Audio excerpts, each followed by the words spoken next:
العلي العظيم حسبنا الله ونعم الوكيل نعم المولى ونعم النصير فأعوذ بالله من الشيطان الرجيم بسم الله الرحمن الرحيم الحمد لله الذي نور قلوبنا بولاية محمد وآل محمد الله صل على محمد الصلاة والسلام على أشرف الأنبياء والمرسلين وخاتم النبيين أبي القاسم محمد صلى الله عليه وسلم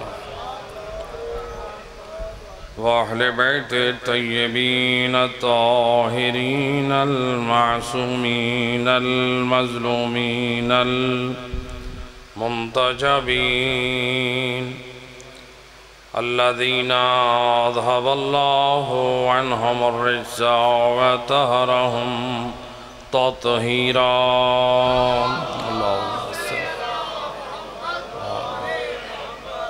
ولعنة الدائمة على أعدائهم أجمعين من يوم ظلمهم إلى يوم الدين أما بعد فقد قال الله تبارك وتعالى في كتابه المجيد وفرقان الحميد وقوله الحق بسم الله الرحمن الرحيم يا أيها الذين آمنوا اتقوا الله وابتغوا إليه الوسيلة صلوات پڑھیں محمد صلی اللہ علیہ وسلم.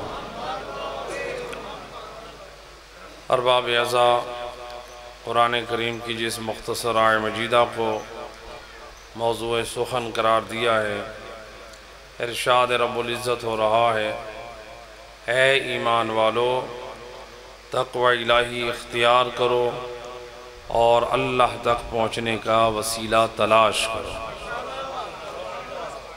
تو الحمدللہ سید الرسل کے پاک کردار سے جو ہمیں معلوم ہوا، کل کی مجلس میں آپ نے سماعت فرمایا کہ رسول اللہ نے اپنے خزانہ رسالت سے بتایا اللہ تک پہنچنے کا وسیلہ ہستیاں کون ہیں. علماء اہل سنت کے بڑے جلیل القدر عالم دین فضائل مرتضویہ میں یہ روایت نقل کرتے ہیں کہ ایک رسول اللہ کے صحابی کسی مشکل میں گرفتار ہوئے، بہت زیادہ پریشان ہوئے. سوچا جس کے پاس نبی جیسی ہستی ہو اس کو چھوڑ کر میں کسی اور دروازے پہ جاؤں تو کیوں نہ میں رحمت للعالمین کے پاس جاؤں. یا رسول اللہ میرے حق میں آپ دعا کریں، اور رسول کی دعا اللہ رد نہیں کرتا. ایمان تو تھا. روایت کہتی ہے آیا یہ شخص سید الرسل کی خدمت میں، یا رسول اللہ بہت بدحال اور پریشان ہوں، میرے حق میں دعا کیجئے. روایت کے جملے رسول اللہ نے ہاتھوں کو بلند کیا اور دعا فرمائی. رسول اللہ فرماتے اللہم ارحم علی فلان بحق علی ابن ابی طالب. اے بار الہ تجھے علی کی عزت کا واسطہ اس کے حال پہ رحم فرما، اس کی مشکلات آسان کر دے. خوش بھی ہوا ہے، تھوڑا سا حیران بھی ہے. مشکل میں ہوں اور واسطہ علی کا. نام علی بھی خوش نصیبوں کو ہضم ہوتا ہے. صلوات پڑھ دیں محمد و اہلِ اللہم صلی علی محمد و آلہ. روایت ہے وقت گزرا، ایک اور صحابی رسول مدینہ شہر ہے، یہ پریشان ہوا، نبی کی خدمت میں آیا، سید الرسل نماز ظہر یا عصر سے فارغ ہوئے، اصحاب بھی موجود ہیں، نبی موجود ہیں، کہتا ہے یا نبی اللہ، ایک اور صحابی ہیں، نبی کے بڑے بزرگ اور قریبی صحابی ہیں، کہتا ہے یا نبی اللہ پریشان ہوں، بدحال ہوں، میرے حق میں دعا کریں۔ رحمت للعالمین نے ہاتھوں کو بلند کیا، نبی کو دیکھ کر اصحاب نے ہاتھوں کو اٹھایا، سید الرسل فرماتے ہیں اللہم ارحم علی فلاں بحق علی ابن ابی طالب، نعرہ حیدری، یا علی، اے اللہ تجھے علی کی عزت کا واسطہ، اس کے حال پہ رحم فرما۔ جو پہلا تھا وہ پریشان، یہ جو دوسرا تھا یہ بھی پریشان، اب آپس میں بات کرنے لگے، مشکل میں ہم ہیں اور واسطہ علی کا، خدا کرے کہ علی بھی مشکل میں آ جائے، خدا کرے علی بھی مشکل میں آ جائیں، آخر ہم بھی رسول کے کچھ لگتے ہیں، ہم نبی کے سامنے بیٹھیں گے، نبی ہمیں دیکھیں گے تو پھر ہمارے حق کا واسطہ دیں گے۔ اللہ نے ان کی دعا سن لی، لیکن علی کی عظمت کو اجاگر کرنے کے لیے یا علی، آج حق دکھانا ہے۔ روایت کہتی ہے علی مولا ہے یا رسول اللہ آج آپ کا بھائی بھی مشکل میں ہے۔ روایت سے ایسے لگتا ہے کہ اللہ کا خاص پروگرام ہے کہ امت مشکل میں آئے تو علی کا واسطہ دیا جائے، اور علی بھی مشکل میں آئے تو پھر علی کے حق میں واسطہ دیا جائے۔ روایت کہتی ہے جب علی مولا نے اپنی مشکل کو بیان کیا، سید الرسل نے اپنے ہاتھوں کو اٹھایا، رسول کو دیکھ کے اصحاب نے ہاتھ کو اٹھایا، وہ اصحاب بھی رسول اللہ کے سامنے ہیں، جو رسول کے اصحاب بھی ہیں، جو رسول کے یار بھی ہیں، جو کچھ رشتہ دار بھی ہیں، سید الرسل سب کو دیکھ رہے ہیں، لیکن دعا کیا فرماتے ہیں؟ اللہم ارحم علی علی بحق علی ابن ابی طالب، نعرہ تکبیر، اللہ اکبر، نعرہ رسالت، یا رسول اللہ، نعرہ حیدری، یا علی، سلامت رہے، سلامت رہے۔ اللہم صلی علی محمد وآلہ۔ اے اللہ تجھے علی کی عزت کا واسطہ، علی کی مشکلیں ٹال دے۔ اللہ اکبر، جو آج اب تک پریشان تھے پریشانی اور بڑھ گئی۔ کل تک ہم کہتے تھے مشکل میں ہم ہیں اور واسطہ علی کا، آج علی مشکل میں ہیں اور واسطہ بھی علی کا۔ کہنے لگے کل نبی کی خدمت میں دوبارہ جاتے ہیں، یا رسول اللہ یہ آپ جب بھی کوئی مشکل میں ہوتا ہے آپ علی کا واسطہ دیتے ہیں، خود علی مشکل میں ہے تو آپ علی کا واسطہ دیتے ہیں۔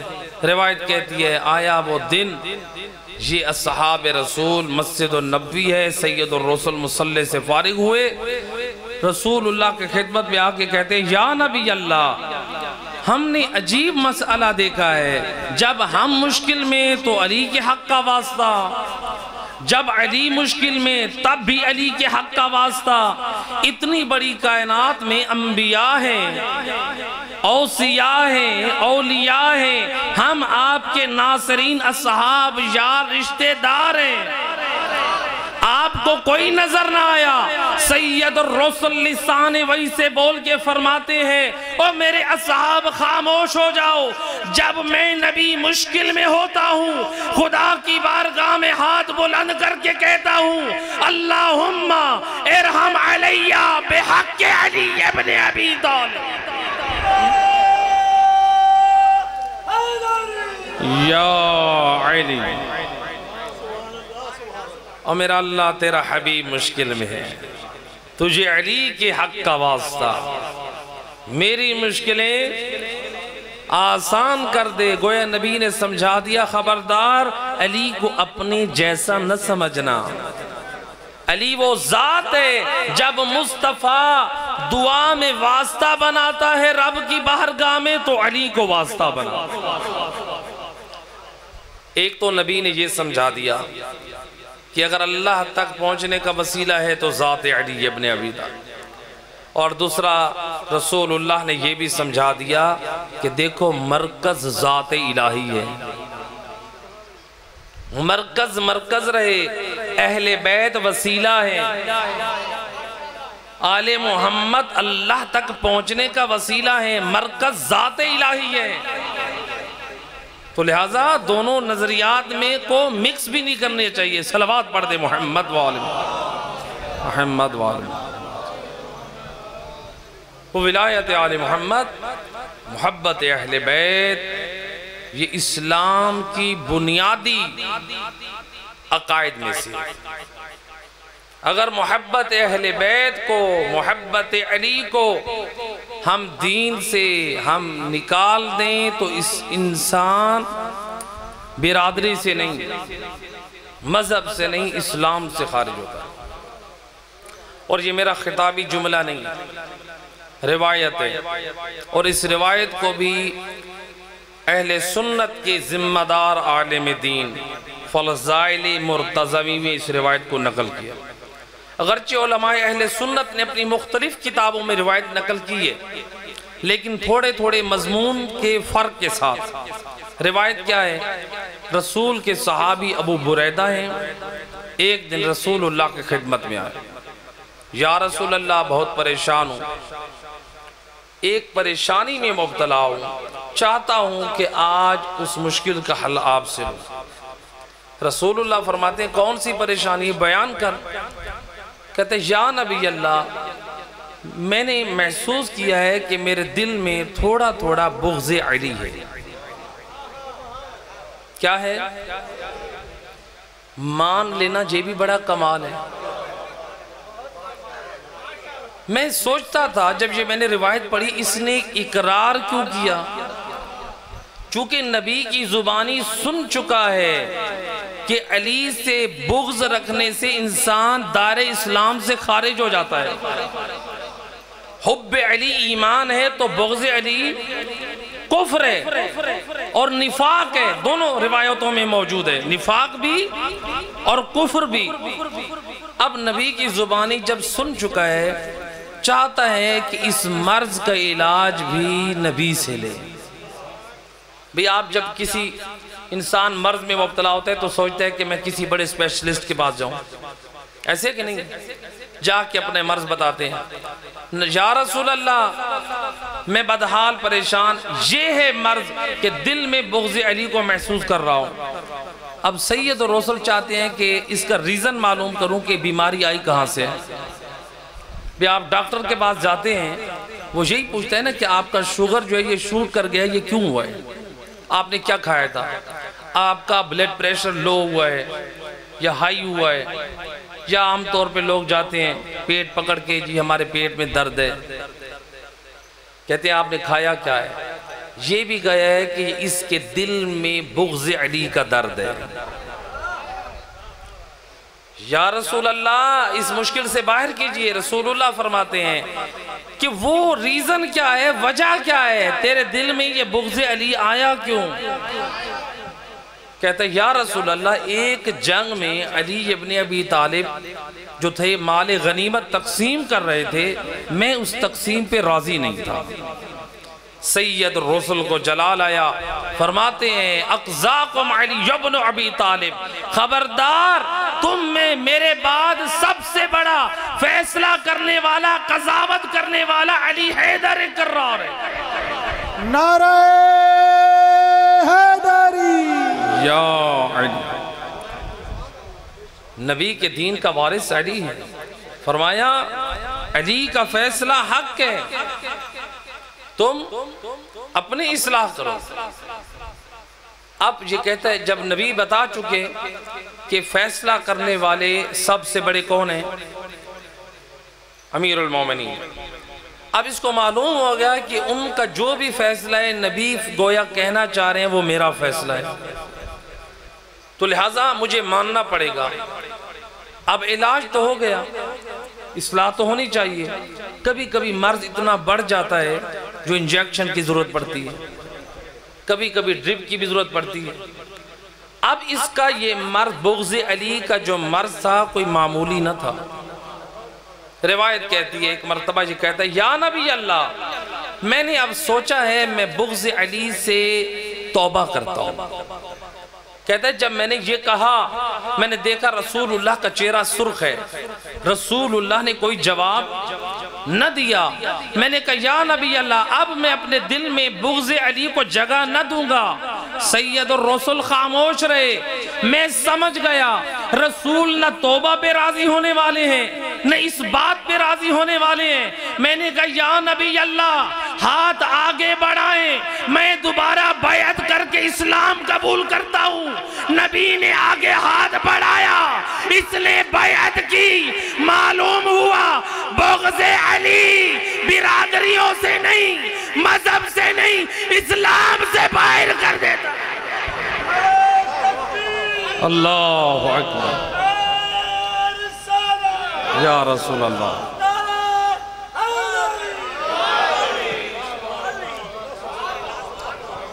سلامت رہے۔ بغض علی برادریوں سے نہیں، مذہب سے نہیں، اسلام سے خارج کر دیتا ہے۔ اس لیے تو نبی نے کہا بیعت دوبارہ کرو۔ اللہ اکبر، صلوات پڑھ دے محمد والا، اللہ صلی اللہ علیہ وسلم۔ لہٰذا یہ وہ ہستیاں ہیں کہ جن کی ولایت اگر نہیں ہے تو ہمارا ایمان ناقص ہے، ہمارا اسلام ناقص ہے۔ تو جو یہ ہستیاں اللہ تک پہنچنے کا وسیلہ ہیں تو ان کی تعلیمات بھی اللہ تک پہنچنے کا وسیلہ ہے۔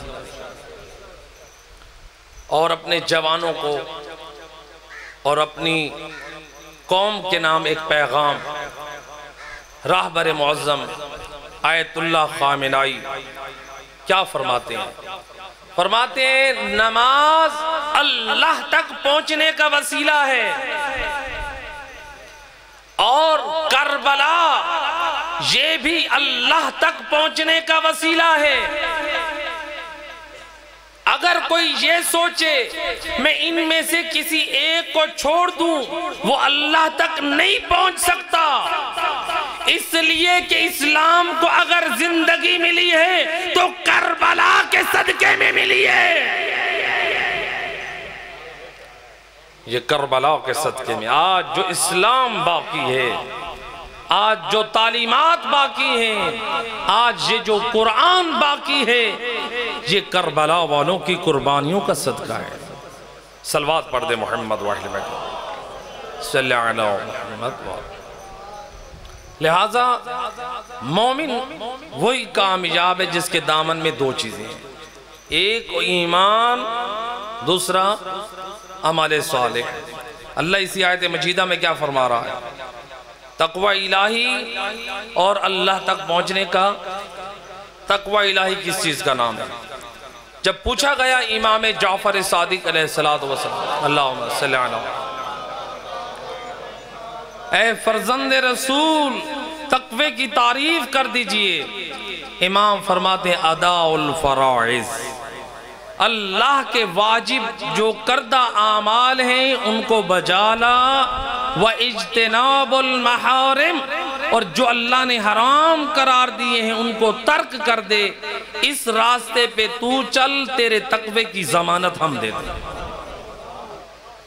ہماری نگاہ میں وہی صاحب تقوی ہے جو حرام سے بچتا ہے اور واجبات کی ادائیگی کرتا ہے، پابندی کرتا ہے۔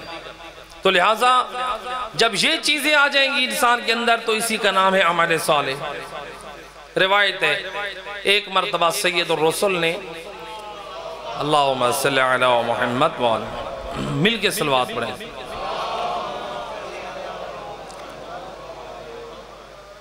رسول اللہ نے دیکھا شیطان کو جا رہا ہے اور بڑا کمزور اور ضعیف ہے۔ سید اور رسول فرماتے ہیں کہ آج بڑا کمزور اور ضعیف نظر آ رہا ہے۔ کہتے ہیں یا نبی اللہ، آپ کے کلمہ گو چند ایسے عمل صالح انجام دیتے ہیں جس کی وجہ سے میری یہ حالت ہو گئی۔ سید اور رسول کہتے ہیں وہ کون سے اعمال ہیں کہ میرا کلمہ گو ان اعمال صالح کو انجام دیتا ہے اور تیری کمر ٹوٹ جاتی ہے، تیری حالت یہ ہو گئی ہے؟ کہتے ہیں جی یا نبی اللہ۔ کہتے ہیں یا رسول اللہ، پہلا عمل یہ ہے جب آپ کا کلمہ گو ہر کام سے پہلے پڑھتا ہے بسم اللہ الرحمن الرحیم، میری کمر ٹوٹ جاتی ہے۔ کیا پڑھتا ہے؟ اور امام فرماتے ہیں یہ بسم اللہ الرحمن الرحیم اسم اعظم کے اتنے قریب ہے جیسے آنکھ کی سیاہی سفیدی کے قریب ہے۔ بھئی اسم اعظم کے کیا ہوتا ہے؟ بچوں کے لیے عرض کر رہا ہوں، اسم اعظم وہ اسم اگر آپ اس کو پڑھ کر پہاڑ پہ دم کریں تو پہاڑ ریزہ ریزہ ہو جائے۔ اگر آپ اسم اعظم کو پڑھ کے دیوار کی طرف اشارہ کریں سونے کا تو یہ آپ کو دیوار سونے میں دکھائی دے۔ یہ اسم اعظم کی برکت ہے، خاصیت ہے۔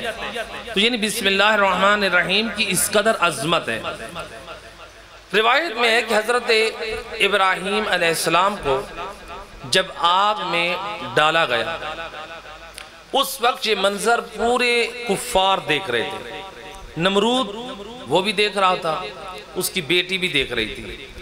یہ آگ 6 ماہ پہلے روشن کی گئی اور اس آگ کے اوپر سے جو پرندہ گزرتا وہ جل کے وہیں مر جاتا۔ اس قدر اس کے شعلے بلند تھے اور کسی کے اندر جرت نہ تھی کہ اس آگ کے قریب جا کے حضرت ابراہیم کو آگ میں ڈالے۔ منجلیک میں بٹھایا گیا اور پھر اس کو کھینچا گیا، اس کے ذریعے سے حضرت ابراہیم اس آگ میں گئے۔ نمرود کی بیٹی کہتی ہے اے ابراہیم، وہ کون سا اسم ہے، وہ کون سا کلام ہے جس کے پڑھنے سے آگ تیرے لیے گلزار بنی؟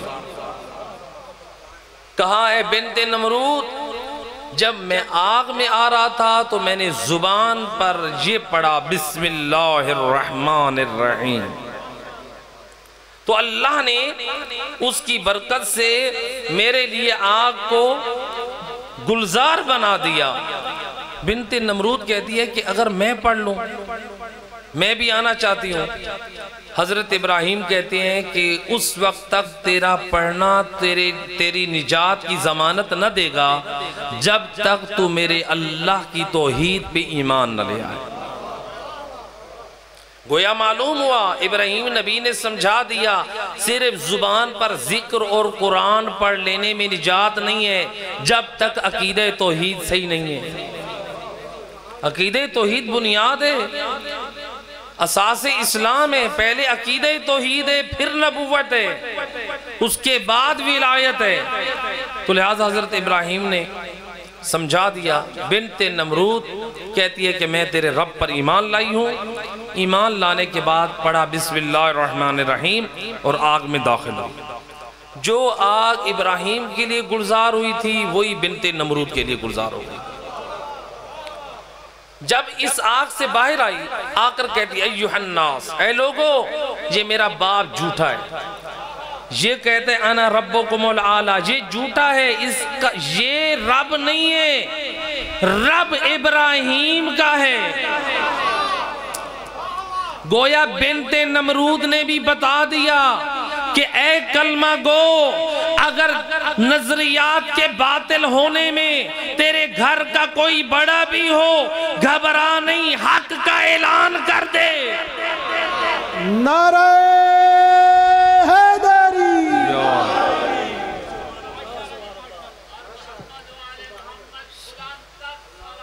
اللہم صلی علی محمد وآلہ۔ تو لہٰذا بنت نمرود نے بتایا ہے کہ میرا باپ مشرک ہے، اس کا عقیدہ صحیح نہیں ہے۔ تو لہٰذا آپ بھی جب تک عقیدہ حق کو واضح نہ کریں گے آپ کی نجات نہیں۔ بنت نمرود اللہ کی ذات پر ایمان لا کے جب یہ باہر آ چکی ہے، اعلان کر رہی ہے، نمرود نے کہا، جلاد کو حکم دیا، جلاد یہ میری بیٹی ہے، لوگ اس کو دیکھ کے اسلام دین ابراہیمی پہ آ رہے ہیں، تو لہٰذا اس کو کوڑے مارو۔ سارے لوگ دیکھیں، جب کوڑے مارنے کے لیے جلاد آگے بڑھا، ادھر سے رب کی طرف سے آواز آئی، اے جبرائیل میری کنیز مجھے رحمان اور رحیم کہہ دے اور میں اسے دشمنوں میں چھوڑ دوں۔ اللہ اکبر، دیکھیں ذرا کس قدر خدا مہربان ہے۔ ابھی تو ایک لحظہ گزرا ہے کہ یہ خاتون توحید پرست بنی، اللہ کے کلام پر وہ ایمان تھا اس بی بی کا کہ روایت حضرت جبرائیل اس بی بی کو چوتھے آسمان پر لے گئے، اور امام فرماتے ہیں جب حضرت عیسیٰ آئیں گے امام زمان علیہ السلام کے ہاتھ پر بیعت کرنے کے لیے، تو آپ کے ساتھ 800 افراد اور 400 عورتیں، 800 مرد 400 عورتیں وہ بھی آسمان سے آئیں گی، جن کو اللہ نے سابقہ امتوں سے زندہ محفوظ رکھا ہے بیعت امام زمانہ علیہ السلام کے لیے۔ یا علی، یہ مومنہ اللہ صلی علی محمد وآلہ، یہ مومنہ بھی حضرت عیسیٰ کے ساتھ آ کر خدمت امام میں، جو بیعت کا عورتوں کا طریقہ ہوتا ہے کہ پانی میں ہاتھ رکھ کے امام کے ساتھ بیعت کریں گے، چونکہ مرد بیعت ہاتھ پہ رکھ کے بیعت کرتا ہے۔ غدیر خم میں بھی جو عورتوں نے بیعت کی تھی، ایک کھلے برتن میں پانی میں ہاتھ ڈال کے امام نے ہاتھ ایک سائڈ پہ رکھا تھا، عورتوں نے ہاتھ دوسری سائڈ پہ رکھا تھا۔ یہ بھی سمجھا دیا کہ دیکھو کہ جب بیعت کے وقت بھی خلاف اسلام کام نہ ہونے پائے۔ نعرہ حیدری، یا عینی، تو لہٰذا یہ ایسا پاک کردار ہو جو وہ مومنہ نمرود کے زمانے میں اگر وہ وقت کے امام کی خدمت میں حاضر ہو سکتی ہے، اور اگر آج ہمارا کردار پاک ہو جائے، اپنے آپ کو اتنا پاک بنا لیں کہ وقت کے امام کہہ دیں کہ اس کو بھی ہمارے ظہور کے وقت کے لیے ذخیرہ کر دو، اتنے پاک بن جائے۔ لہٰذا حکم الہی سے اب دیکھیں، بسم اللہ کی برکت سے ابراہیم کے لیے آگ گلزار ہوئی، بنت نمرود کے لیے بھی آگ گلزار ہوئی، اور اس بسم اللہ کی برکت سے اللہ نے نجات بھی دی اور امام زمان کے لیے ذخیرہ بھی قرار دیا۔ اپنی زندگی کے اعمال، اپنی زندگی کے امور کا آغاز بسم اللہ الرحمن الرحیم سے کریں۔ ایک اور چیز کی اصلاح کر دوں، اپنے جوانوں اور بچوں کی، چونکہ یہاں یہ ایک واقعہ پیش آیا ہے، ایک مقام پر جب ایک مومن قصاب سے مرغی لینے کے لیے گیا ہے، اس نے کہا ہے کہ چونکہ آپ شیعہ ہیں، یہ مرغی میں ذبح نہیں کرتا، آپ خود کر لیں۔ کہا کیوں؟ کہا کہ ابھی اسی علاقے سے ایک شخص آیا ہے جو اپنے آپ کو شیعہ کہلواتا ہے، اور اس نے جو مرغی ذبح کی ہے کہا یا علی مدد، تو میں تو اس طرح ذبح نہیں کرتا ہوں۔ فقہ امام جعفر صادق علیہ السلام میں اللہم صلی علی محمد، اس وقت تک جانور ذبح نہیں ہوتا، حلال نہیں ہوتا جب تک اللہ کا نام نہ لیا جائے۔ میرا دوست اپنی عقیدت اور محبت کو اسلام پہ نافذ نہ کر، اپنے ہر عمل سے پہلے دیکھ کہ جن کی ولایت کا کلمہ پڑھا ہے وہ کیا کہتے ہیں۔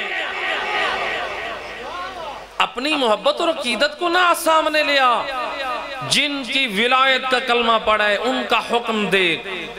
تو لہٰذا جو اس قسم کے آج دنیا بات کرتی ہے کہ یہ شیعہ حضرات میں ایسے اعمال انجام دیے جا رہے ہیں، اس طرح کے اعمال انجام دیے جا رہے ہیں، اب میں مناسب نہیں سمجھ رہا کہ ان اعمال کو میں ذکر کروں۔ آپ لوگ سوشل میڈیا کے ذریعے سب کچھ دیکھ رہے ہیں۔ یاد رکھیں کسی مذہب کے حق ہونے کی بنیاد وہاں کے افراد نہیں ہیں بلکہ اس مذہب کے سردار ہوتے ہیں۔ اگر دنیا والی مذہب آل محمد دیکھنا چاہتی ہے، لوگوں کا ایمان اور عمل نہ دیکھے، وہ دیکھے کہ آل رسول کا ایمان اور کردار کتنا پاک ہے۔ نعرہ تکبیر، اللہ اکبر، نعرہ رسالت، یا رسول اللہ، نعرہ حیدری، یا علی، بلندتر صلوات۔ اللہم صلی علی محمد وآل محمد۔ صلوات پڑھ دے محمد و اہل بیت، اللہم صلی علی۔ سید اور رسول فرماتے ہیں شیطان دوسرا عمل کیا ہے جس سے تیری کمر ٹوٹ جاتی ہے؟ کہتے ہیں یا نبی اللہ، جب آپ کا کلمہ گو کسی کام کے وقت کہتا ہے انشاءاللہ میری کمر ٹوٹ جاتی ہے۔ کیا کہتے ہیں؟ یعنی آپ جب کسی سے وعدہ کر رہے ہیں تو کیا کہیں؟ انشاءاللہ۔ اور ہمارے یہاں عام طور پہ لوگ وعدہ کرتے ہیں انشاءاللہ، وعدہ کرنے کے بعد وعدہ توڑ دیا، دوسرے دن جب ملاقات ہوئی آپ نے وعدہ توڑ دیا، آپ آئے نہیں، کہا میں نے تو انشاءاللہ کہا تھا۔ یہ قرآن کا مذاق اڑا ہے۔ اللہ سورہ بقرہ میں یہودیوں کی یہ صفت بیان کر رہا ہے کہ یہود اللہ کی آیات کا مذاق اڑاتے تھے۔ اے میرا دوست، یہ قرآن کی جو آیت ہے، اللہ قرآن میں کیا فرماتا ہے؟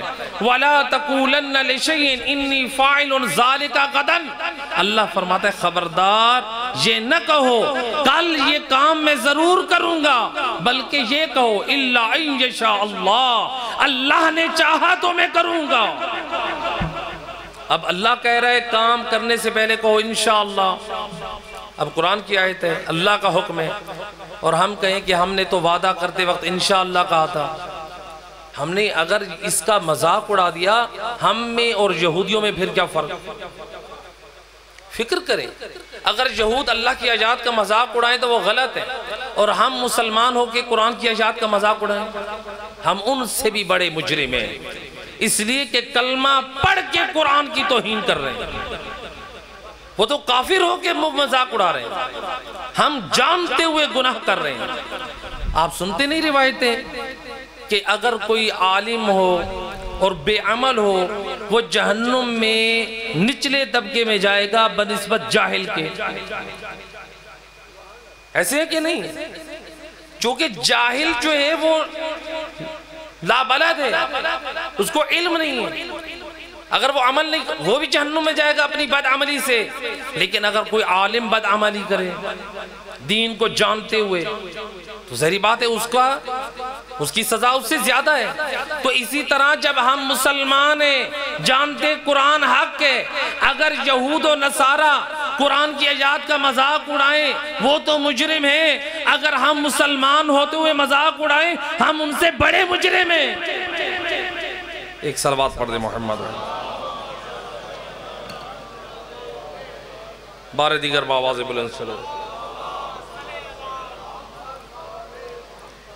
تو لہٰذا انشاءاللہ ہر کام سے پہلے، انشاءاللہ کا مطلب کیا ہے اس کی وضاحت کریں۔ انشاءاللہ کا مطلب یہ ہے، مثال کے طور پر آپ کے ساتھ جو ہم نے وعدہ کیا، پرومس کیا، کہا کہ اگر کل اس وقت تک میں زندہ رہا، کوئی عذر شرعی نہ آیا تو میں ضرور آپ کی خدمت میں حاضر ہوں گا۔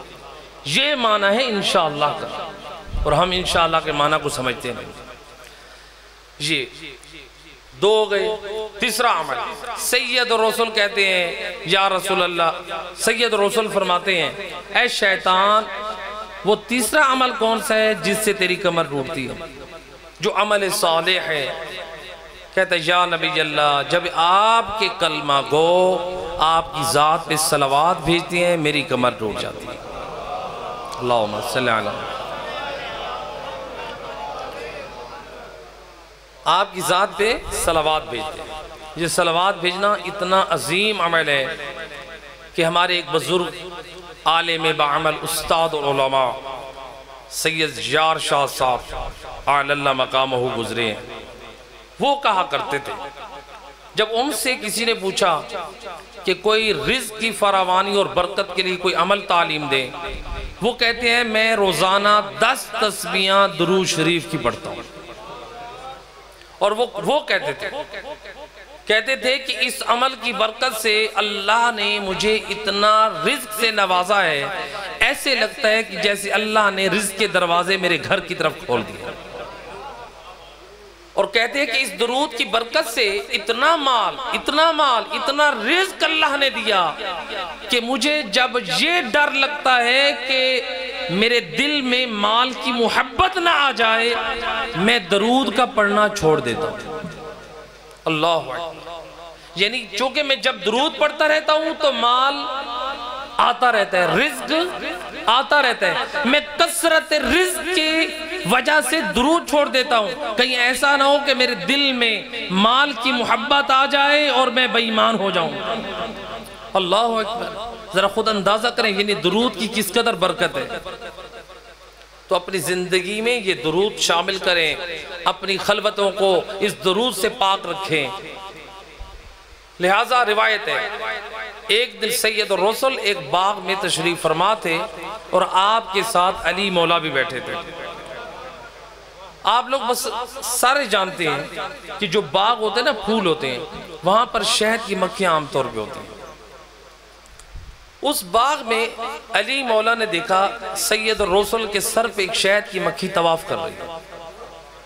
علی مولا فرماتے ہیں یا نبی اللہ، یہ شہد کی مکھی آپ کے سر کا طواف کر رہی ہے۔ کہتے ہیں یا علی، آج یہ میزبان بن کے ہمیں مہمانی کی دعوت دینے ہے۔ اللہ اکبر۔ یہ ہمیں مہمانی کی دعوت دینے آئی ہے۔ یہ حیوانات بھی چاہتے تھے آل رسول کی ہم دعوت کریں، اور امام موسیٰ کاظم علیہ السلام اللہم صلی علیہ امام فرماتے ہیں جو ہماری دعوت کرنا چاہتا ہے ہم تک رسائی نہیں ہے، وہ نیک اور صالح لوگوں کی دعوت کرے، مومنین میں سے اللہ کے نزدیک ایسے ہے جیسے ہماری دعوت کرے۔ اللہ اکبر۔ امام فرماتے ہیں جو ہماری زیارت کرنا چاہتا ہے وہ ہمارے نیک اور صالح مومنین کی زیارت کرے، اللہ کے نزدیک ایسے ہے جیسے ہماری زیارت کرے۔ اب یہ شہد کی مکھی دعوت دینے آئی، رسول اللہ فرماتے ہیں یا علی جاؤ۔ علی مولا گئے۔ اب یہ شہد کی مکھی بڑے فخر سے چل رہی ہے۔ کیوں نہ فخر کرے؟ جب آپ کے دروازے پہ MNA آ جائے تو آپ فخر کریں، اور جس کے ساتھ سید الاوصیاء جا رہا ہے، کوئی عام ہستی نہیں جا رہی، علی مولا کو لے کے گھر جا رہی۔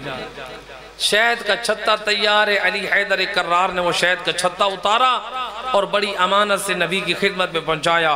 جب سید الرسل کی خدمت میں آیا، آپ دونوں نے مل کے تناول فرمایا۔ جب تناول کر چکے، شہد کی مکھی سامنے ہے۔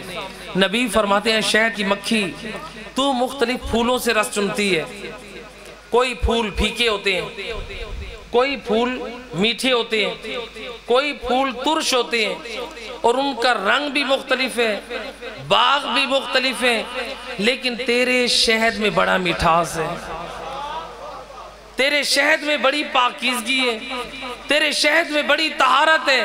کہتی ہے یا نبی اللہ، اس میں میرا کوئی کمال نہیں ہے۔ جب میں وہ رس چنتی ہوں، اپنے گھر تک جاتی ہوں، آپ کی ذات پہ 3 مرتبہ صلوات بھیجتی ہوں، اللہ اس کی برکت سے جو پھکاٹ اور تلخی ہے ان کو مٹھاس میں بدل دیتا ہے۔ نعرہ حیدری، بلندتر صلوات، مٹھاس میں بدل دیتا ہے۔ اب ذرا خود اندازہ کریں، اگر وہ آل محمد کی ذات پہ صلوات بھیجے تو تلخی اور پھکاہٹ مٹھاس میں بدل جائے، پاکیزگی اور طہارت آ جائے۔ شہد کی مکھی افضل ہے یا ہم؟ انسان افضل ہے۔ وَلَقَدْ كَرَّمْنَا بَنِي آدم، ہم نے اولاد آدم کو اشرف المخلوقات خلق کیا ہے۔ اگر شہد کی مکھی محمد والے محمد کی ذات پہ صلوات بھیجے تو اس کی تلخی اور پھکاٹ مٹھاس میں بدل جائے، اور جن کے دل میں نور ولایت آل محمد ہو۔ نعرہ تکبیر، اللہ اکبر، نعرہ رسالت، یا رسول اللہ، نعرہ حیدری، یا علی، بلندتر صلوات۔ اللہم صلی علی محمد۔ اگر ہم پڑھیں تو ہمیں کتنی برکت ملے گی، ہماری کتنی زندگی کی تلخیاں مٹھاس میں بدل جائیں، ہماری زندگی میں کتنی گناہوں کی وجہ سے جو گندگی ہے وہ درود کی برکت سے پاکیزگی اور طہارت میں بدل جائے۔ تو لہٰذا یہ درود شریف اپنی زبان پر یہ ورد رکھیں، اور اسی لیے امام موسیٰ کاظم علیہ السلام، اللہم صلی علی، امام فرماتے ہیں اگر کسی کے دامن میں گناہ اتنا زیادہ ہے، وہ خوف زدہ ہے، میں کیسے بخشواؤں؟ امام فرماتے ہیں گھبرا نہیں، تو اگر کثرت سے محمد وآل محمد کی ذات پہ صلوات بھیج، اللہ وہ درود تیرے گناہوں کا کفارہ کرا۔ یہ درود اس قدر بابرکت ہے، صلوات پڑھ دے محمد وآل، اللہم صلی اللہ۔ کتنے عمل ہو گئے؟ 3 عمل۔ یہ مجالس اعضاء ہماری تربیت کرتی ہیں، یہ جو آپ آج سن رہے ہیں ہماری زندگی میں یہ شامل ہونا چاہیے۔ پہلا بسم اللہ الرحمن الرحیم، دوسرا انشاءاللہ کہنا چاہیے، اور تیسرا درود شریف ہے۔ اور چوتھا عمل سید رسول نے جب پوچھا کہا یا نبی اللہ، جو کثرت سے استغفار پڑھتا ہے، کیا پڑھتا ہے؟ استغفار، استغفر اللہ ربی۔ بعض لوگ پوچھتے ہیں قبلہ کیا معصومین نے یہ اپنی زبان پہ جاری کیا استغفر اللہ ربی واتوب الیہ؟ کوئی حدیث مل سکتی ہے؟ میں نے کہا حدیث اگر نہ ملے تو آپ جو دن میں 5 وقت نماز پڑھتے ہیں، یہ اہل بیت نے تو دی ہے، آپ دونوں سجدوں کے درمیان یہی تو پڑھتے ہیں استغفر اللہ ربی واتوب الیہ، یہ آل محمد نے تو تعلیم دی ہے۔ اب آپ کو اور کون سی روایت دیکھنی ہے؟ صلوات پڑھ دے محمد والہ، اللہم صلی علی۔ بھئی ہمارے پاس یہ نماز اپنی طرف سے نہیں ہے، یہ نماز آل محمد کی طرف سے ملی ہے۔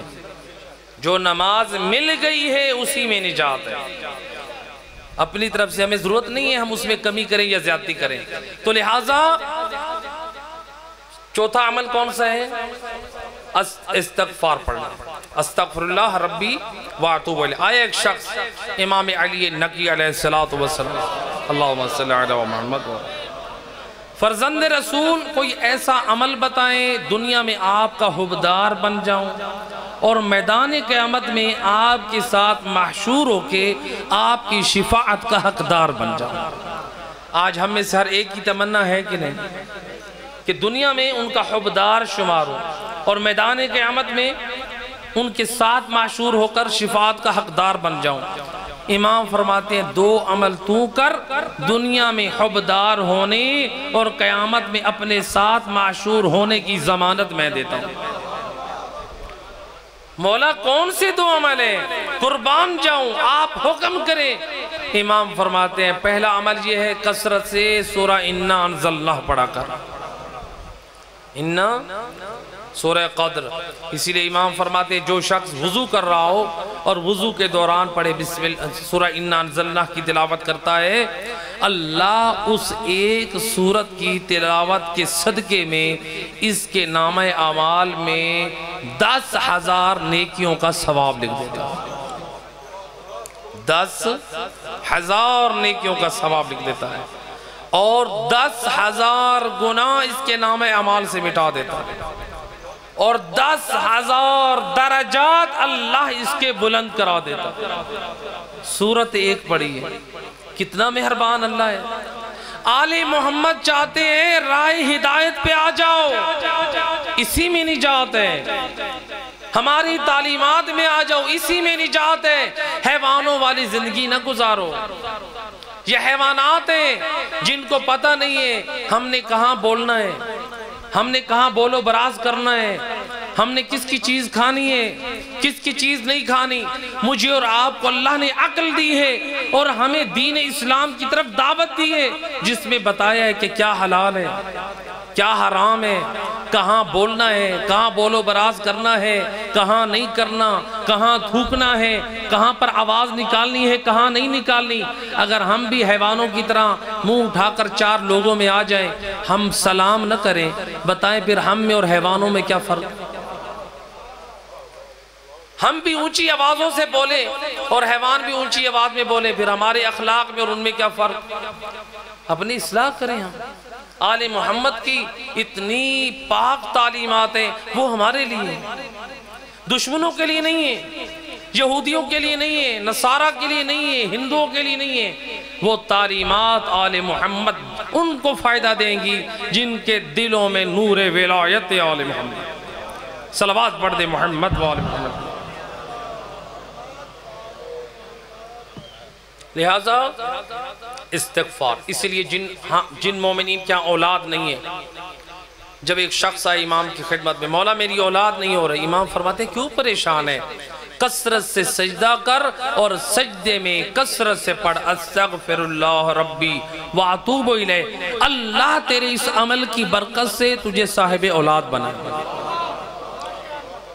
راوی کہتا ہے میں نے جب یہ عمل کیا اللہ نے سال سے پہلے صاحب اولاد بنا دیا، لیکن شرط یہ ہے کثرت سے سجدہ کریں اور استغفر اللہ ربی واتوب الیہ کا تلفظ صحیح کریں۔ تو لہٰذا کتنے عمل ہو گئے؟ 4 عمل ہو گئے۔ 5واں عمل سید رسول کہتے ہیں کہ اے شیطان وہ 5واں عمل کون سا ہے جس سے تیری کمر ٹوٹ جاتی ہے؟ کہتے ہیں یا نبی اللہ، جب آپ کے کلمہ گو ایک دوسرے سے ملتے ہیں اور مصافحہ کرتے ہیں، میری کمر ٹوٹ جاتی ہے۔ مصافحہ کہتے ہیں 2 ہاتھ ملانا، مصافحہ ایک ہاتھ کو نہیں کہتے۔ یہ ہمیں مغرب کے کلچر سے ملا ہے۔ سید الرسل غلاموں سے بھی 2 ہاتھ ملاتے تھے۔ یہ ہے اخلاق رسول۔ جو رسول جس کی محبت میں اللہ نے کائنات کو خلق کیا، وہ غلاموں سے بھی 2 ہاتھ ملائے، اور جس کی محبت کے صدقے میں ہمیں تھوڑی سی دنیا کیا مل گئی، ہم کہتے ہیں دنیا ہمارے یہاں پر گھٹنوں پہ ہاتھ لگائے۔ اور میرا دوست اللہ اکبر یا رسول اللہ یا علی اللہم صلی علی محمد وآلہ۔ ہاتھ ملائیں مومن سے، دونوں ہاتھ ملائیں، مصافحہ اس کو کہتے ہیں۔ اور سید الرسل 2 ہاتھ ملاتے تھے۔ روایت ہے معصوم فرماتے ہیں جب تک مومن ہاتھ ملاتا رہتا ہے ان کے گناہ ایسے معاف ہوتے ہیں جیسے خزاں کے موسم میں پتے جھڑتے رہتے ہیں۔ اور ایک اور روایت امام فرماتے ہیں مصافحہ کرنے سے دلوں میں کینہ ختم ہو جاتا ہے۔ کیا ہو جاتا ہے؟ برے صغیر کے ماحول کے مطابق میں اس روایت کا تجزیہ کچھ اس طرح کرتا ہوں۔ امام کیا فرماتے ہیں؟ مصافحہ کرنے سے دلوں سے کینہ ختم ہو جاتا ہے۔ بھئی ہمارے کلچر میں کیا ہوتا ہے؟ اگر کوئی آپ سے ناراض ہے تو اس وقت تک وہ کینہ دور نہ کرے گا جب تک آپ جا کے اس سے معافی نہ مانگیں گے۔ ایسے ہے کہ نہیں؟ آپ کیا کرتے ہیں؟ معافی مانگیں گے تو اس کے دل سے کینہ دور ہوگا۔ معصوم فرماتے ہیں گھبراتا کیوں ہے؟ اسلام تیری عزت کو باقی رکھنا چاہتا ہے۔ دیکھیں جب مصافحہ آپ کرتے ہیں سامنے والے کے اگر ہاتھ نہ ہو تو آپ کی پوزیشن معافی والی ہے۔ اللہ اکبر۔ معصوم آپ کی عزت کے بھرم کو رکھنا چاہتے ہیں، معافی مانگنے کی ضرورت نہیں ہے، ہاتھ ملا جاؤ۔ معافی کی معافی ہے اور کینہ بھی دور ہو گیا۔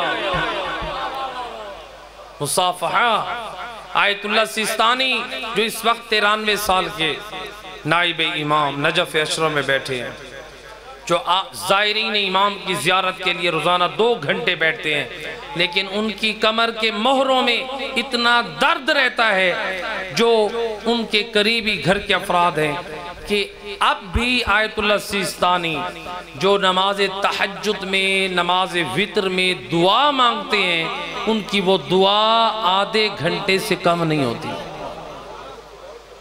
اللہ اکبر۔ اور وہ کہتے ہیں، جب کہا گیا کہ آپ وہ دعا چھوڑ دیں، کہتے ہیں یہ کیسے ہو سکتا ہے، پوری دنیا کے مومنین کا حق ہے میری گردن پہ، میں دعا میں فراموش کر دوں۔ اللہ اکبر۔ اور دوسرا کہ آپ ان زوار علی ابن ابی طالب کو مصافحہ نہ کریں۔ کہا یہ کیسے ہو سکتا ہے، مجھے اپنے درد کی پرواہ نہیں ہے، یہ کیسے ہو سکتا ہے علی مولا کا زوار میرے پاس آئے اور بغیر مصافحے کے رخصت کر دوں۔ اپنے فقہاء کی قدر کریں، مراجع الزام کی عزت کریں، وہ کس قدر اپنے درد کو برداشت کر رہے ہیں، اور آپ کی زیارت کے لیے بیٹھے ہیں یہ فقہاء، یہ علماء۔ آپ نجف اشرف جائیں یا قم المقدس میں جائیں، آپ دیکھیں تو صحیح فقہاء کے چہروں پہ کس قدر نور ہے، کہ جن کی محفل میں بھی بیٹھنے سے انسان کو خدا یاد آتا ہے۔ اور اسی لیے امام فرماتے ہیں کہ مومن وہ ہے جس کے چہرے پہ دیکھ کے آپ کو خدا یاد آتا ہے۔ صلوات پڑھ دے محمد وال صلی اللہ علیہ محمد وال۔ 5 عمل ہو گئے، آج کافی وقت لے لیا آپ لوگوں کا۔ سید الرسل فرماتے ہیں کہ اے شیطان، چھٹا عمل کون سا جس سے، آخری عمل ہے جس سے تیری کمر ٹوٹ جاتی ہے۔ کہتے ہیں یا نبی اللہ، جب آپ کے کلمہ گو ایک دوسرے سے ملتے ہیں اور کہتے ہیں السلام علیکم، تو میری کمر ٹوٹ جاتی ہے۔ سلام کرنے سے کیا ہوتا ہے، شیطان کی کمر ٹوٹ جاتی ہے۔ حدیث قصہ آپ لوگ سنتے بھی ہیں اور پڑھتے بھی ہیں۔ حدیث قصہ میں پنجتن پاک نے ایک دوسرے پہ سلام کیا ہے، ایسی ہے کہ نہیں؟ حدیث قصہ نے بتایا پنجتن پاک کی نگاہ میں کوئی افضل عمل ہے ادب کا، وہ السلام علیکم ہے۔ اور اللہ قرآن میں فرما رہا ہے جب جنتی لوگ ایک دوسرے سے ملاقات کریں گے یا فرشتے جنتیوں پہ سلام کریں گے تو کیا کہیں گے؟ کہیں گے سلام علیکم۔ گویا قرآن نے اور اہل بیت نے بتایا جو ملنے کا افضل طریقہ ہے وہ ہے السلام علیکم۔ باقی سارے طریقے میرے اور آپ کے بنائے ہوئے ہیں، اہل بیت کے نزدیک السلام علیکم ہے۔ حدیث قصہ میں اپنی اصلاح کریں، ہم کہاں جا رہے ہیں؟ حدیث قصہ کو صرف پڑھیں نہیں، حدیث قصہ کی تعلیمات پہ عمل کریں جو پنجتن پاک نے اپنی تعلیم کو بیان کیا ہے، اور قرآن کریم جو سمجھا رہا ہے۔ سلام۔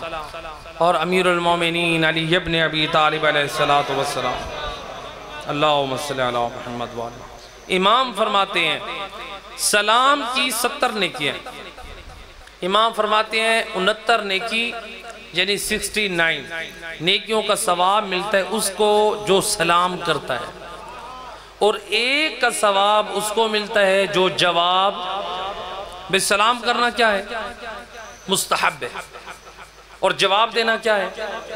واجب ہے۔ بھئی یہ کیا مستحب کا ثواب زیادہ ہے اور واجب کا ثواب کم ہے؟ کیوں؟ سوال کیا، جواب ملا اس لیے، مستحب کا ثواب اس لیے زیادہ ہے چونکہ جو سلام کرنے والا ہے وہ اپنی میں کو ختم کرتا ہے، اور اللہ کو وہ عمل بڑا محبوب ہے جو میں کو ختم کر کے کرے، چونکہ جو جواب دے رہا ہے وہ میں کو ختم نہیں کر رہا، اس کے لیے واجب ہے، اگر وہ جواب نہیں دے گا تو مجرم ٹھہرے گا،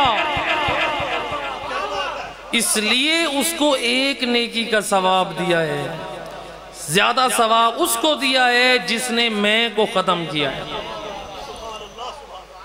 اس میں ایک اور مشکل کا حل بھی پیش کر دیا، آج دنیا والے کہتے ہیں کہ بھئی یہ شیعہ حضرات کہتے ہیں کہ ہمارے معصومین نے فرمایا کہ جو امام حسین علیہ السلام کی زیارت پہ جاتا ہے اس کو 70 مستحب حجوں کا ثواب ملتا ہے. ایسے ہے کہ نہیں؟ بے شک ہمارے ائمہ خدا نے فرمایا اور ہم تو ایمان رکھتے ہیں. کہتے ہیں یہ کیسے ہو سکتا ہے زیارت امام حسین پہ 70 حجوں کا ثواب؟ میں نے کہا گھبرائیں نہیں، اگر ہم آپ کی سیاہ ستہ کی روایتیں پڑھیں تو اس میں ہمیں یہ ملتا ہے کہ جو مسواک کر کے 2 رکعت نماز پڑھے اسے 2 رکعت کا ثواب 70 رکعت کا ثواب ملتا ہے. کہا کہ جو خوشبو لگا کے نماز پڑھے تو اس کو 2 رکعت کی بجائے 70 رکعت کا ثواب ملتا ہے. میں نے کہا کتنا مقامی افسوس ہے، جو اللہ تجھے 2 رکعت کا ثواب عطر اور مسواک کے ساتھ 2 کا ثواب 70 دے سکتا ہے، کیا زہرا کے لال حسین جس نے پورا خاندان اسلام کی بقا کے لیے قربان کیا، اس کی زیارت میں اللہ 70 مستحب حجوں کا ثواب نہیں دے سکتا؟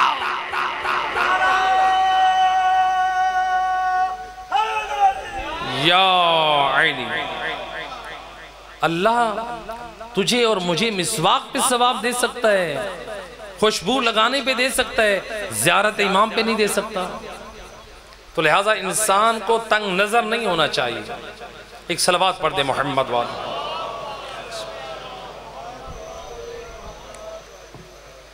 سید الرسل کے اخلاق میں تھا، آپ بچوں کو بھی دیکھتے تھے تو کیا کرتے تھے؟ سلام میں پہل کرتے تھے.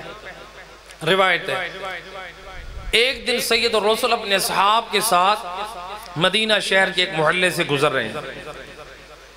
سید الرسل کو آتے ہوئے کچھ بچوں نے، جو ایک سامنے چوک ہے، اس چوک میں بچے کھیل رہے ہیں. بچے کھیل رہے ہیں، انہوں نے دیکھا رسول اللہ اصحاب کے ساتھ آ رہے ہیں. ان میں سے ایک بچہ سامنے گلی میں چھپ گیا. بچہ گلی میں چھپ گیا. کیوں چھپا؟ رسول آئیں گے تو میں دیکھ کر نبی کو سلام کروں گا. پہلے نبی سلام کرتے تھے، آج میں سلام پہلے کروں گا. یہ گلی میں چھپا ہوا ہے. سید الرسل اصحاب کے ساتھ جب پہنچے گلی کے کونے پہ، بچہ دوڑ کر آ کر کہتا السلام علیکہ یا نبی اللہ. سید الرسل کا کلیجہ ٹھنڈا ہو گیا اور آپ نے اپنے ہاتھ اس بچے کے سر پہ رکھے. جب سید الرسل ٹھہرے اور بچے جو کھیل رہے تھے ادھر چوک میں، گلی میں، وہ بچے شور مچا کے بلند آواز سے السلام علیکہ یا رسول اللہ، السلام علیکہ یا حبیب اللہ کی صدائیں لگانے لگے.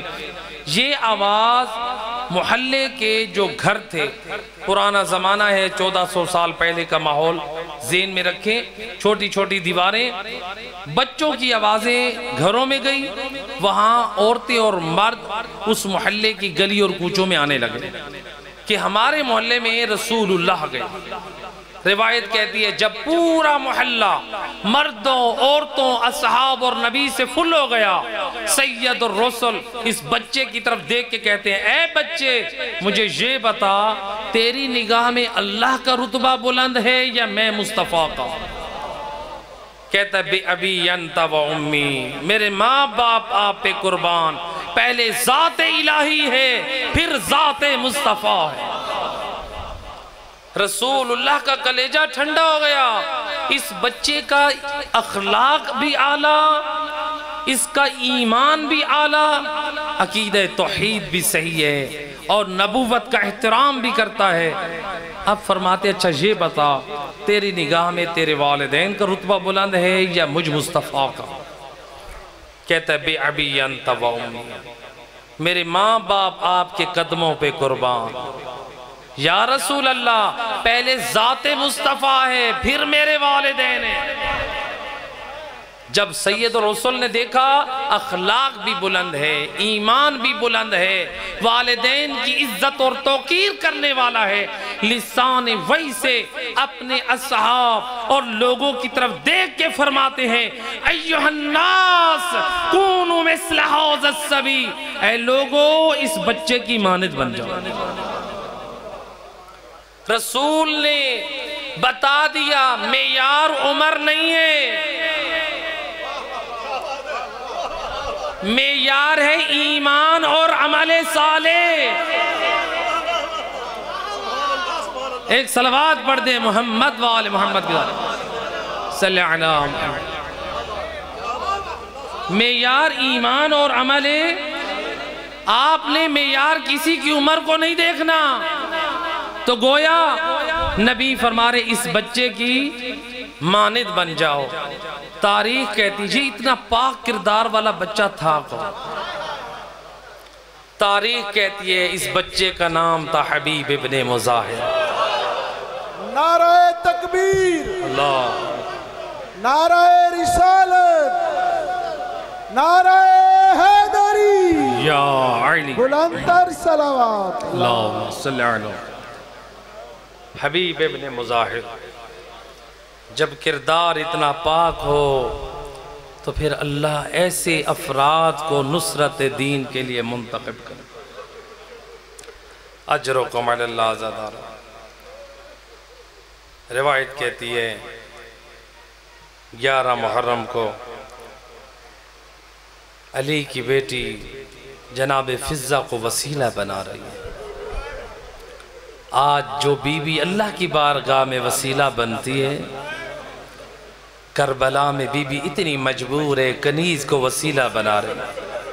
اما فضہ عمر ابن سعد سے جا کر کہہ دے تو نے اپنے نجس لاشوں کو دفن کر لیا ہے؟ کیا اجازت ہے میں اپنا ماں جایا حسین کو دفن کروں؟ اجرکم علی اللہ زادہ۔ ابھی تک تو اس عمر ابن سعد کے تلوار و تیر سے مرد زخمی ہو رہے تھے، لیکن اس لعین نے زبان کا ایسا تیر مارا علی کی بیٹی کا جگر زخمی ہو گیا۔ کہتا ہے فضہ علی کی بیٹی سے جا کر کہہ دے دفن تو مسلمانوں کو کیا جاتا ہے۔ اجرکم علی اللہ زادہ، اجرکم علی اللہ۔ دنیا کا دستور ہے نا، جب بھائی کا لاشا ہو تو جب بھائی پہ مصیبت آئے تو بہنیں بھائی کے لاشے پہ آتی ہیں، لیکن کربلا کی تاریخ الٹ بتاتی ہے۔ بہنیں بھائیوں کے لاشوں پہ آتی ہیں دنیا میں، لیکن کربلا میں بہنیں بھائیوں کے لاشوں کو چھوڑ کے نکلی ہیں۔ دنیا میں بھائیوں کے لاشیں قبرستانوں کی طرف جاتے ہیں، لیکن کربلا میں علی کی بیٹیوں نے لاشوں کو بغیر دفن کے چھوڑا۔ اجرکم علی اللہ زادہ۔ 11 محرم ہے اور آل محمد کا یہ لٹا ہوا قافلہ اب یہ سوار ہونا چاہتا ہے۔ کیسے سوار ہو؟ ارباب مقاتل نے مختلف روایتیں نقل کی ہیں۔ کہا کہ اشقیاء کے ہاتھوں میں تازیانے تھے، اشقیاء کے ہاتھوں میں کوڑے تھے، وہ مارتے بھی تھے اور بیویوں کو بٹھاتے بھی تھے۔ لیکن ایک روایت کہتی ہے جب یہ بیویاں سوار ہونے لگیں، ان بیویوں کے ہاتھ پسے گردن بندھے ہیں، سواریاں بے پلان ہیں، سواریاں بے پلان اور بے محمل ہیں۔ روایت کہتی ہے جب یہ بیویاں جب سواریوں پہ سوار ہونا چاہتی ہیں، کیسے کس نے سوار کرایا؟ جب بیویوں کے ہاتھ بندھے تھے۔ روایت میں نے خود پڑھی ہے نجف میں، روایت کہتی ہے علی کی بیٹی ہر مستور کی سواری کے ساتھ کھڑی ہوتی ہے اور اپنے بدن کا سہارا دیتی ہے۔ اللہ جانے کیسے بے پلان اونٹ پہ سوار ہوتی ہے۔ اجرکم علی اللہ زادارو، ہر بی بی کو سوار کرایا ہے علی کی بیٹی نے۔ روایت کہتی ہے جب سب سوار ہو گئی، اب علی کی بیٹی سوار ہونا چاہتی ہے۔ روایت کہتی ہے کوئی سوار کرانے والا تو نہ تھا، ہے بی بی کے ہاتھ پسے گردن بندھے ہیں۔ نظرت یمیناً و شمالا، او علی کی بیٹی کبھی دائیں دیکھتی ہے تو کبھی بائیں۔ ہے کیوں دیکھا بی بی نے؟ شاید دیکھ رہی ہو میرا عباس بھیا، اے حسین مظلوم، اے اکبر کہاں سو گئے؟ اور جب مدینے سے چلی تھی اور 18 جوانان بنی ہاشم اور زینب کے لیے محمل کا پردہ اٹھانے والے تھے اور سواری لانے والے تھے، ہے قدم کا سہارا دینے والے تھے، ہے لیکن آج جب علی کی بیٹی اجڑی ہے، سر پہ ردا نہیں ہے شرابی موجود ہے، او بھائی کے قاتل موجود ہے۔ روایت کہتی ہے یہ اشقیاء یہ ہنستے بھی ہیں، او علی کی بیٹی کو دیکھ کے تالیاں بھی بجاتے ہیں۔ اجرکم علی اللہ زادارو، ہے علی کی بیٹی بے کس مجبور ہے۔ روایت کہتی ہے یہ منظر دیکھا میرے چوتھے امام نے اور خود کو گھسیٹنا شروع کیا، طاقت تو نہ تھی میرا امام کھڑا ہو سکے۔ روایت کہتی ہے زمین کربلا پہ خود کو گھسیٹتے گھسیٹتے اس ناکہ کے قریب لائے، اور جس ناکہ پہ علی کی بیٹی نے سوار ہونا ہے، سید سجاد نے اپنی کمر پشت ناکہ سے لگائی، یا امتا اور پھپی اماں قدم رکھ کے سوار ہو جائے۔ علی کی بیٹی نے قدم رکھا اور سید سجاد جھک گئے۔ بی بی نے دوسری مرتبہ کوشش کی، تیسری مرتبہ جب سید سجاد نہ سنبھلے، واہ غربدہ کی صدا، ادھر سے شمر یہ منظر دیکھا، ہاتھ میں تازیانہ لے کے آیا اور میرے بیمار امام کے اور نازک بدن پہ مارنے لگا۔ اے علی کی بیٹی نے اور خود کو امام پہ گرا دیا، اور محافظ امامت بی بی اور کاشم اللعین، اور جب تک میرے وقت کا امام وہ زندہ ہے، اے تو کچھ نہیں کہہ سکتا۔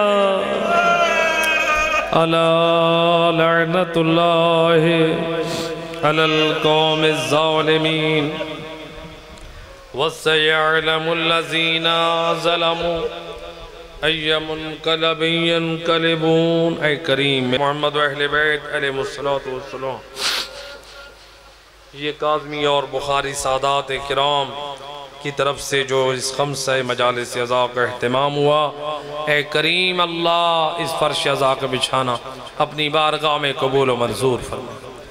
اے کریم مہربان اللہ بحق محمد و اہل بیت علیہ السلام، اس فرش عزا کے صدقے میں بانیان مجلس کے گھروں میں اپنی رحمت اور برکت کا نزول فرما۔ اے کریم مہربان اللہ اس فرش عزا کے صدقے میں بانیان مجلس کے حلال رزق میں وسعت و برکت عطا فرما، ان کی توفیقات خیر میں اضافہ فرما، ان سب کا گھر خوشیوں سے آباد فرما۔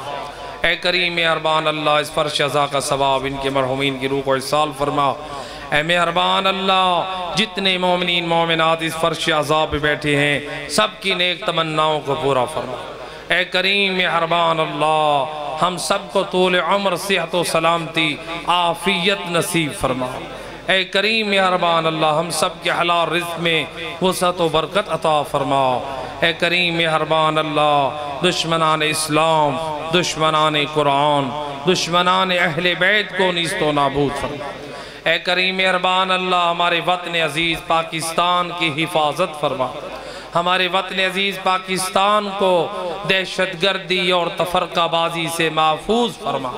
اے کریم مہربان اللہ اس ماہ محرم اور سفر میں انتظامیہ اور سیکورٹی کے جوان جو بے لوث اپنی خدمت انجام دے رہے ہیں، اے کریم اللہ اس انتظامیہ اور سیکورٹی کے افراد کی شرف اور ترقی میں برکت اور خیر عطا فرما۔ اے کریم مہربان اللہ محمد و اہل بیت کی عظمت کا واسطہ دنیا جہاں میں جو مسلمان مظلوم ہیں ان کی نصرت اور مدد فرما، کشمیر میں مسلمان مظلوم ہیں ان کی مدد فرما۔ اے مہربان اللہ بحق محمد و آل محمد ہم سب پہ نظر کرم فرما، وقت کے امام کے ظہور میں تعجیل فرما، وارثان امام زمان علماء حقہ مراجع عزام مرجعیت کو بار الہ ہمارے سروں پہ سلامت فرما۔ بار الہ کریم مہربان اللہ ہم سب کو قرآن اور آل محمد کے فرمان پہ عمل کی توفیق عطا فرما۔ اے کریم مہربان اللہ ہم سب کی دعاؤں کو مستجاب فرما۔ ربنا تقبل دعا انکا انت السمیع العلیم وبرحمتک یا ارحم الراحمین۔ اللہم صلی اللہ علیہ وسلم۔ مومنین، نماز مغربین اسی